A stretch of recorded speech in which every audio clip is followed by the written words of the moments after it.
Yun. Tara guys, join natin tong Windows 7. Yan, yung Windows 7 PC natin. I-join natin sa ating domain.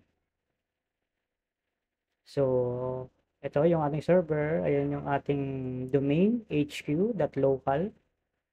Alright, umpisa na natin. So, computer, properties, tapos yung change settings, palitan natin yung name. Dapat naka-align dun sa name ng ating project. So, production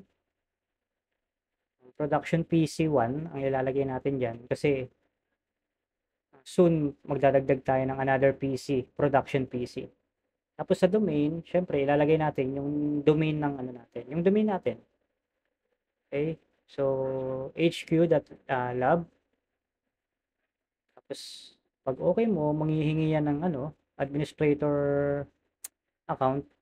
So ang ilalagay ko lang diyan is yung administrator account nung ating server. Makikita nyo, yan yung nakalagin yan sa server.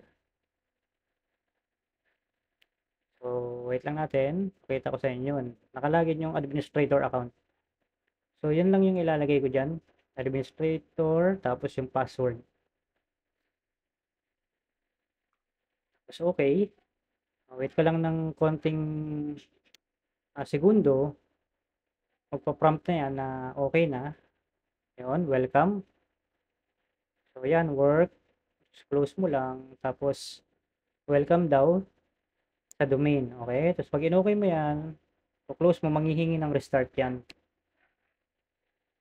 Para mag-take effect yung ano natin. Para mag-fully join na siya sa domain. Okay? So, pero hindi ko muna siya dyan ni-restart kasi may papakita pa ako. So, yan nga. Nasa domain na natin siya.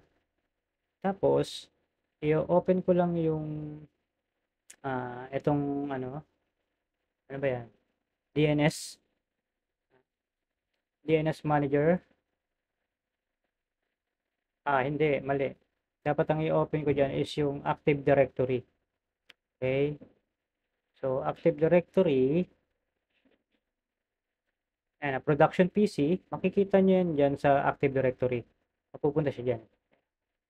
Yun, napunta na yung production PC natin dyan sa computer organizational unit dyan sa may Active Directory natin. So, ibig sabihin, makokontrol na natin yung computer ng production.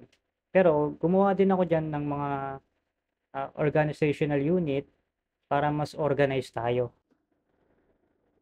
Yun. Tapos, syempre, yung production PC natin, syempre, di ba, nasa site B siya. So, ililipat ko lang siya dun sa site B na organizational unit or folder para sa mga hindi nakakaalam. Tapos, uh, computer na folder or organizational unit. Okay, tapos dyan, gumawa na rin pala ako ng uh, user account. Yan, ayan yung account na ipanglalagin natin dito sa ating Windows 7. Okay, ayan yung account. So, hindi na niya ilalagin yung account niya na locally naka-store dun sa computer sa Windows 7. Hindi na. Huhugutin niya na yung credentials niya dyan na sa Active Directory. So, yon nag-boot na yung ating Windows 7. So, kung mapapansin nyo, production, yung name ng PC, tapos /OB, yung username nung una. So, hindi na natin yung gagamitin. Ito na yung ilalagay natin. Yung, ano ba yan? Prod user 1 at hq.lab. Tapos yung password. Ayun na yung gagamitin ng pag-login. Eh, tapos pagka-enter nyo, pag tama yung credentials, and preparing your desktop, gagawa ng panibagong profile.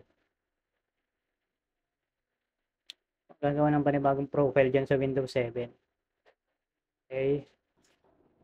So, yun guys, naka-login na tayo dun sa Windows 7 natin. Papakita ko lang sa inyo sa computer properties ulit. Ay, hindi. Mali pala ako. Dito, naka-login, di ba? Ayan. ang nakalagin is yung prod-user1. So, ayan yung ginawa ko dun sa may Active Directory natin. Tapos sa properties, makikita nyo dyan yung computer name, tapos yung yung domain name, okay, yung hq.log. So, yun lang guys. Yun lang yung